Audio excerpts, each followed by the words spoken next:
ಎಲ್ರಿಗೂ ನಮಸ್ಕಾರ. Welcome back to my YouTube channel. Hope ನೀವೆಲ್ಲ ಚೆನ್ನಾಗಿದ್ದೀರಾ ಅಂತ ಅನ್ಕೊಂತೀನಿ. ಸೊ ಇವತ್ತು ನಾನು ನಮ್ಮೂರು ಅಂದ್ರೆ ಹಾಸನಲ್ಲಿದ್ದೀನಿ. ಇವತ್ತು ನಮ್ಮ ಮನೇಲಿ ಒಂದು ಪೂಜೆ ನಡೀತಾ ಇದೆ. ಅಂದ್ರೆ ಈ ಪೂಜೆಯನ್ನ ನಾವು ವರ್ಷಕ್ಕೊಮ್ಮೆ ಮಾಡ್ತೀವಿ.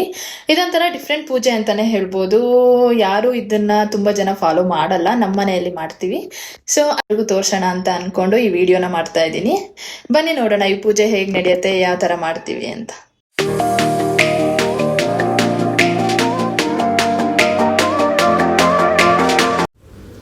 ಸೊ ಈ ಪೂಜೆಗೆ ಸ್ಪೆಷಲ್ ನಾಟಿ ಕೋಳಿನೇ ಹಾಕಬೇಕು. ನಾಟಿ ಕೋಳಿನ ತಂದು ನಾವೇ ಮನೆಯಲ್ಲಿ ಕ್ಲೀನ್ ಮಾಡಬೇಕಾಗಿರೋದ್ರಿಂದ ನಮ್ಮ ಮನೆಯಲ್ಲಿ ಪ್ರತಿ ವರ್ಷ ನಾನು ಮಾಡ್ತಾ ಇರಲಿಲ್ಲ, ಈ ವರ್ಷ ಆಪ್ಷನ್ ಇರಲಿಲ್ಲ. ಸೊ ಹಂಗಾಗಿ ನಾನು ಅಮ್ಮ ಮಾಡಿದ್ವಿ. ಇದು ನನ್ನ ಫಸ್ಟ್ ಎಕ್ಸ್ಪೀರಿಯನ್ಸ್ ಅಂತಲೇ ಹೇಳ್ಬೋದು. ಸೊ ಈ ಥರ ನಾವೇ ಎಲ್ಲ ಫುಲ್ ಕ್ಲೀನ್ ಮಾಡಬೇಕು. ಕ್ಲೀನ್ ಮಾಡಿಕೊಂಡು ಅದನ್ನು ಆ್ಯಕ್ಚುಲಿ ನನಗೆ ಗೊತ್ತಿರಲಿಲ್ಲ ಹಿಂಗೆ ಮಾಡ್ಬೇಕಂತ. ನಮ್ಮ ಅಕ್ಕನೂ ಹೇಳ್ತಾ ಇದ್ಲು, ನಮ್ಮ ಅಮ್ಮನೂ ಹೇಳ್ಕೊಡ್ತಾ ಇದ್ರು. ಅದನ್ನೆಲ್ಲ ಕೇಳ್ಕೊಂಡು ನಾನು ಟ್ರೈ ಮಾಡಿದೆ. ಬಿಕಾಸ್ ಯಾವತ್ತೂ ಯಾರ ಮೇಲೂ ಡಿಪೆಂಡ್ ಆಗಬಾರ್ದು. ಯಾಕೆ ಅಂದರೆ ಎಲ್ಲ ಟೈಮಲ್ಲೂ ಎಲ್ಲರೂ ಇರ್ತಾರೆ ಅಂತ ಹೇಳೋಕ್ಕಾಗಲ್ಲ. ಸೊ ಇಂಡಿಪೆಂಡೆಂಟ್ ಆಗಿರಬೇಕು ಅಂದರೆ ಬರೀ ನಾವು ಅರ್ನ್ ಮಾಡೋದೊಂದೇ ಅಲ್ಲ, ಜಾಬ್ ಮಾಡೋದೊಂದೇ ಅಲ್ಲ, ಪ್ರತಿಯೊಂದು ಕೆಲಸನೂ ಕಲ್ತಿರ್ಬೇಕು. ಇಂಥ ಟೈಮಲ್ಲಿ ಯಾರು ಇಲ್ಲ ಅಂತ ಅಂದಾಗ ಯಾರ ಮೇಲೂ ಡಿಪೆಂಡ್ ಆಗಿ ವೆಯ್ಟ್ ಮಾಡದೆ ನಾವೇ ಮಾಡ್ಕೋಬೋದು. ಸೊ ಎಲ್ಲ ರೆಡಿ ಆಯಿತು. ರೆಡಿ ಆದಮೇಲೆ ಅನ್ನ ಮಾಡ್ತಾ ಇದ್ದಾನೆ ನನ್ನ ದೊಡ್ಡ ಮಗ. ಬೇಡ ಬೇಡ ಆಗಲ್ಲ ಅಂದ್ರು ಅವನೇ ಅಲ್ಲಾಡಿಸ್ಬೇಕು ಅಂತ ತಿರ್ಸ್ತಾ ಇದ್ದಾನೆ. ಕೊಡು ಸಾಕು, ನಿನ್ ಕೈಲಾಗಲ್ಲ. ಕುದಿ ಹತ್ತೈತಿ ಬಿಡು.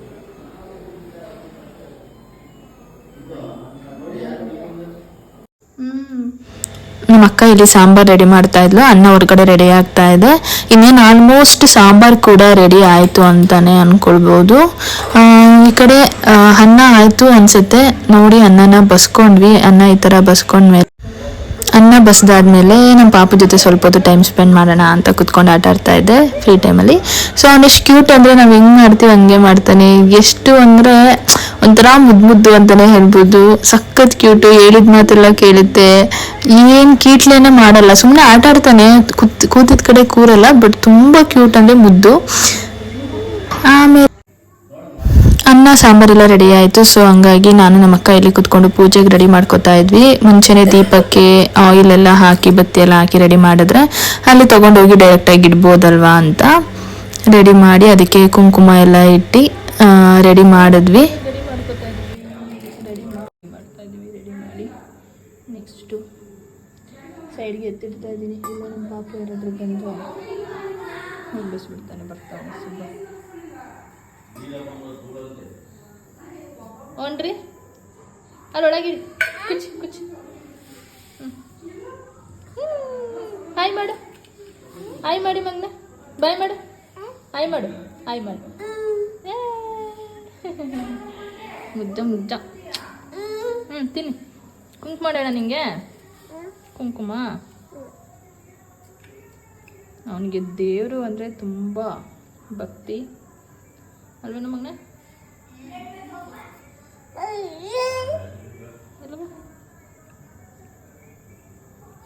ಎಲ್ಲಿ ಹಿಂಗೆ ತಿರುಗ ಇಟ್ಟೆ.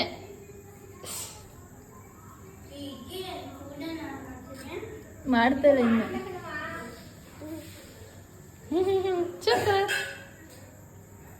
ಸಾಕು, ಇಟ್ಟಿದ್ದೀನಿ, ಇಟ್ಟೆ ಸಾಕು. ಸಾಕಮ್ಮ.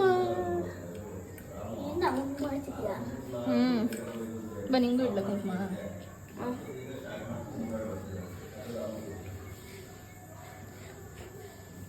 ಕಣ್ಣಿಗೋಯ್ತಾ?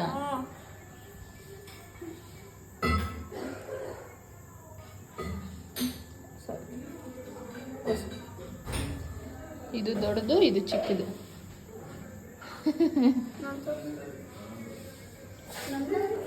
ನೋಡುತ್ತೆ ಮೊನ್ನೆ ಸಕ್ಕದಾಗ ಕಾಣ್ತದೆ. ಅಣ್ಣ ಹೆಂಗೆ ಕಾಣಿಸ್ತಾನೆ ಮೊನ್ನೆ? ಅಣ್ಣ ಅಣ್ಣ ಇಟ್ಟಿದ್ದೀನಿ ಬಿಡು, ಸಾಕು ಇಟ್ಟಿದ್ದೀನಿ. ಸೊ ಎಲ್ಲ ರೆಡಿ ಆದಮೇಲೆ ಪೂಜೆಗೆ ರೆಡಿ ಮಾಡ್ಕೊತಾ ಇದ್ವಿ. ರಂಗೋಲಿ ಎಲ್ಲ ಹಾಕಿ, ನಿಮಗೆಲ್ಲ ಗೊತ್ತು ಈ ಥರ ರಂಗೋಲಿನ ಅಕ್ಕಿ ಹಿಟ್ಟೆಲ್ಲ ಹಾಕ್ತೀವಿ ನಮ್ಮ ಮನೆಯಲ್ಲಿ. ಆಲ್ಮೋಸ್ಟ್ ಎಲ್ಲರೂ ಹಾಗೆ ಮಾಡೋದು ಅನ್ಸುತ್ತೆ. ಪ್ರತಿ ವರ್ಷ ತುಂಬ ಜನನ ಕರಿತಾ ಇದ್ವಿ, ರಿಲೇಟಿವ್ಸ್ನೆಲ್ಲ ಕರೆದು ಸ್ವಲ್ಪ ಜೋರಾಗಿ ಮಾಡ್ತಾ ಇದ್ವಿ. ಬಟ್ ಈ ಸಲ ಯಾರನ್ನು ಬೇಡ ಅಂತ ಮನೆಯವರೇ ಮಾಡ್ತಾ ಇದ್ವಿ. ರಂಗೋಲಿ ಹಾಕಿದ್ ನೋಡಿ ನಮ್ಮ ಪಾಪು ಹೋಗಿ ಪೂಜೆ ಮಾಡ್ತಾ ಇದೀವಿ ಅಂತ ಗೊತ್ತಾಗಿ ಆಲ್ರೆಡಿ ನಮಸ್ಕಾರ ಮಾಡ್ತಾ ಇದ್ದಾನೆ. ದೇವರು ಅಂದ್ರೆ ಹುಡುಗಂಗೆ ಏನೋ ಗೊತ್ತಿಲ್ಲ, ಸಿಕ್ಕಾಬಟ್ಟೆ ಲವ್.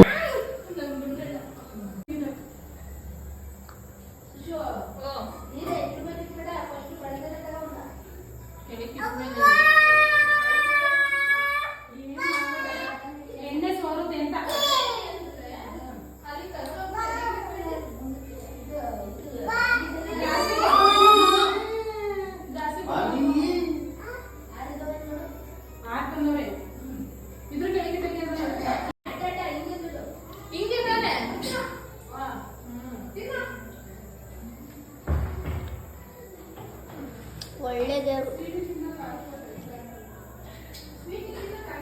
ಚೆನ್ನಾಗಿ ಹೂವು ಬೀಳುತ್ತೆ ನಂಗೆ. ನಾನು ಪೂಜೆ ಮಾಡಿದ್ರೆ ಅಂಗಡಿ ನಾವು ಅಪ್ಪಂದಿರೋದು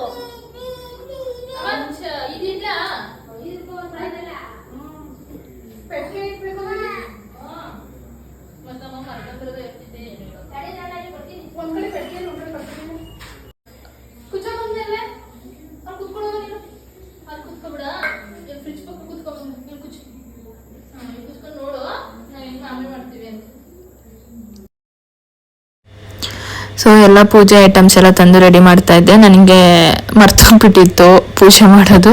ಸೊ ನಮ್ಮಮ್ಮ ನಾನೇ ಬರ್ತೀನಿ, ಎಲ್ಲದನ್ನು ರೆಡಿ ಮಾಡಿ ತೊಗೊಂಡೋಗಲ್ಲಿ ಇಡು, ರೆಡಿ ಮಾಡು ಅಂತ ಹೇಳಿದ್ರು. ಹಂಗಾಗಿ ಎಲ್ಲ ತೊಗೊಬಂದು ರೆಡಿ ಮಾಡ್ತಾ ಇದ್ದೆ. ನಮ್ಮ ಪಾಪು ನನಗೂ ಊದ್ಗಡಿ ಕೊಡು ಪೂಜೆ ಮಾಡ್ತೀನಿ ಅಂತ ಆಲ್ರೆಡಿ ಒಂದು ಪೂಜೆ ಸ್ಟಾರ್ಟ್ ಮಾಡಿಬಿಟ್ಟಿದ್ದ. ಸೊ ನಮ್ಮಮ್ಮನೇ ಬಂದು ಇವಾಗ ಅವರೇ ಪೂಜೆ ಮಾಡೋಕ್ಕೆ ರೆಡಿ ಮಾಡ್ತಾ ಇದ್ದಾರೆ. ಸೊ ಈ ಥರ ಕಳಸ ಎಲ್ಲ ಇಟ್ಟು ಈ ಕಡೆ ಪೆಟ್ಟಿಗೆ ಅಂತ ನಮ್ಮ ಮನೆಯಲ್ಲಿ ನಾವು ಅದನ್ನು ಡೈಲಿ ಪೂಜೆ ಮಾಡ್ತೀವಿ. ಅದರಲ್ಲಿ ನಾವು ನಮ್ಮ ಮನೆ ದೇವ್ರದ್ದು ಅದನ್ನು ಹೇಳ್ತಾರೆ, ನಂಗೆ ಅದ್ರ ಹೆಸರು ಗೊತ್ತಿಲ್ಲ, ಅದನ್ನು ಇಟ್ಟು ಪೂಜೆ ಮಾಡೋದು ಪ್ರತಿದಿನ. ಸೊ ಪೂಜೆ ಆಲ್ಮೋಸ್ಟ್ ರೆಡಿ ಆಯಿತು. ನಮ್ಮ ಕಳಸ ಆಲ್ರೆಡಿ ಇನ್ನೇನು ರೆಡಿ ಮಾಡಿದ್ದಾರೆ ಆಲ್ಮೋಸ್ಟು.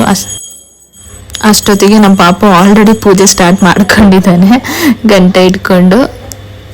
ಸೊ ಖುಷಿ ಆಗುತ್ತೆ, ಏನೇ ಆದರೂ ಒಂದು ಫಂಕ್ಷನ್ ಆಗಲಿ ಏನೇ ಆಗಲಿ ಮನೆಯಲ್ಲಿ ಮಕ್ಕಳಿದ್ರೇನೆ ಒಂದು ಕಳೆ ಅಂತ ಹೇಳ್ತಾರೆ, ಅದು ಸುಳ್ಳಲ್ಲ ಅನ್ನೋದು ನನ್ನ ನಂಬಿಕೆ.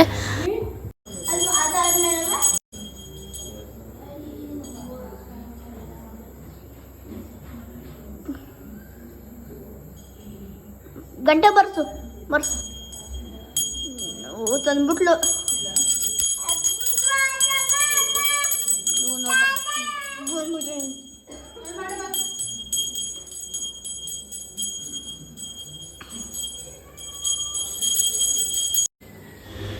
ಸೊ ಈ ಥರ 5 ಬಾಳೆದೆಲೆ ಹಾಕಿ ರೆಡಿ ಮಾಡಿಕೊಂಡು, ಈ ಥರ ಅನ್ನನ ನಾವು ಕಂಪ್ಲೀಟಾಗಿ ಏನು ಪಾಶನ ಅಂತ ಹೇಳ್ತಾರೆ ನಮ್ಮ ಕಡೆ, ನಿಮ್ಮ ಕಡೆ ಎಲ್ಲ ಏನು ಹೇಳ್ತಾರೆ ಗೊತ್ತಿಲ್ಲ.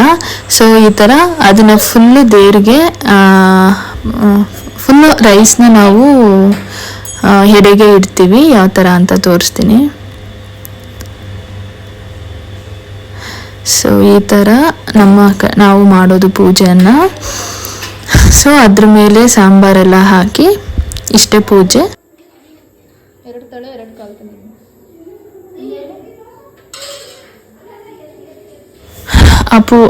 ಎಡೆಗೆ ಸಾಂಬಾರು ಹಾಕುವಾಗ ಕಂಪ್ಲೀಟ್ 2 ಕೋಳಿಯ ತಲೆ ಮತ್ತು ಕಾಲುಗಳನ್ನ ಹಾಕಬೇಕು. ಸೊ ಹಂಗಾಗಿ ಅದೆಲ್ಲ ಹಾಕಿ ಎಡೆನ ಹಾಕೋದನ್ನ ಮುಗಿಸಿದ್ವಿ, ಪೂಜೆ ಸ್ಟಾರ್ಟ್ ಮಾಡಿದ್ವಿ. ಪೂಜೆ ಎಲ್ಲ ರೆಡಿ ಆದಮೇಲೆ ನಮ್ಮ ಪಾಪು ನಾನೇ ಫಸ್ಟ್ ಪೂಜೆ ಮಾಡಬೇಕು ಅಂತ ಅವನೇ ಮಾಡ್ತಾ ಇದ್ದಾನೆ. ನಾನು ಆಲ್ರೆಡಿ ನಿಮಗೆಲ್ಲ ಹೇಳ್ದಂಗೆ ಅವನಿಗೆ ದೇವರು ಅಂದರೆ ಸಿಕ್ಕಾಬಟ್ಟೆ ಭಕ್ತಿ. ಸೊ ಅವನಿಗೆ ಪೂಜೆ ಸ್ಟಾರ್ಟ್ ಮಾಡಿದೆ. ಆಮೇಲೆ ಒಬ್ಬೊಬ್ಬರಾಗೆ ಎಲ್ಲರೂ ಪೂಜೆ ಮಾಡಿದ್ವಿ. ಪೂಜೆ ಮಾಡಿ ಆದಮೇಲೆ ಆ ಎಡೆನ ತೆಗೆದು ನಾವೆಲ್ಲರೂ ಊಟ ಮಾಡಬೇಕು. ಇದೇ ನಮ್ಮ ಮನೆಯಲ್ಲಿ ನಾವು ಪ್ರತಿ ವರ್ಷ ಮಾಡುವಂಥ ಸಾಂಪ್ರದಾಯಿಕ ಪೂಜೆ.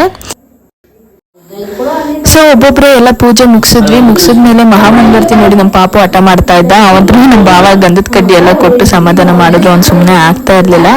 ನಮ್ ದೊಡ್ಡವನ್ ಮಾಡ್ತಾ ಇದ್ದ ಅಂತ ನೋಡಿದ್ಮೇಲಂತೂ ಇನ್ನೂ ಫುಲ್ ರಚ್ಚ ಇಟ್ಬಿಟ್ಟ. ನಿಮ್ಗೆ ಗೊತ್ತಲ್ವಾ, ಮಕ್ಕಳು ಅಂದ್ರೆ ಹಠ ಜಾಸ್ತಿ. ಸೊ ಏನು ಮಾಡಕ್ ಆಗಲ್ಲ, ಚಿಕ್ಕವರು ನಾವೇ ಅರ್ಥ ಮಾಡ್ಕೊಂಡು ಅಡ್ಜಸ್ಟ್ ಮಾಡ್ಕೋಬೇಕು. ಸೊ ಕೊನೆಗೆ ನಮ್ಮ ಬಾವ ಅವನ ಹತ್ರ ಮಹಾಮಂಗಳಾರತಿ ಮಾಡಿಸಿದ್ಮೇಲೆ ಅವ್ನಿಗೆ ಸಮಾಧಾನ ಆಯ್ತು, ಫುಲ್ ಖುಷಿ ಆಗ್ಬಿಟ್ಟ. ಸೊ ಇಷ್ಟೇ ಗಾಯ್ಸ್, ಈ ತರ ನಮ್ಮ ಮನೆಯ ಪೂಜೆಯನ್ನ ನಾವು ಮುಗಿಸಿದ್ವಿ. ಇದೇ ನಾವು ಪ್ರತಿ ವರ್ಷ ಮಾಡೋ ಸಾಂಪ್ರದಾಯಿಕ ಪೂಜೆ ಅಂತ ಹೇಳಿದೆ. ಹೋಪ್ ನಿಮ್ಗೆ ಎಲ್ರಿಗೂ ಈ ವಿಡಿಯೋ ಇಷ್ಟ ಆಗಿದೆ, ಡಿಫ್ರೆಂಟ್ ಆಗಿದೆ ಅಂತ ಅನಿಸಿದೆ ಅಂತ ಅನ್ಕೋತೀನಿ. ಮುಗಿದ್ಮೇಲೆ ಈ ಥರ ಪಾಪು ಜೊತೆ ಸಾಂಗ್ ಎಲ್ಲ ಹಾಕಿ ಡ್ಯಾನ್ಸ್ ಎಲ್ಲ ಮಾಡಿ ಸ್ವಲ್ಪ ಎಂಜಾಯ್ ಮಾಡಿದ್ವಿ. ಸೊ ಎಂಜಾಯ್ ಮಾಡ್ತಾ ಈ ವಿಡಿಯೋನ ಎಂಡ್ ಮಾಡ್ತಾ ಇದ್ದೀನಿ. ಸೊ ಈ ವಿಡಿಯೋ ನಿಮಗೆಲ್ಲ ಇಷ್ಟ ಆಗಿದ್ರೆ ಲೈಕ್ ಮಾಡಿ, ಶೇರ್ ಮಾಡಿ ಆ್ಯಂಡ್ ನನ್ನ ಚಾನಲ್ನ ಸಬ್ಸ್ಕ್ರೈಬ್ ಮಾಡೋದನ್ನ ಮರಿಬೇಡಿ.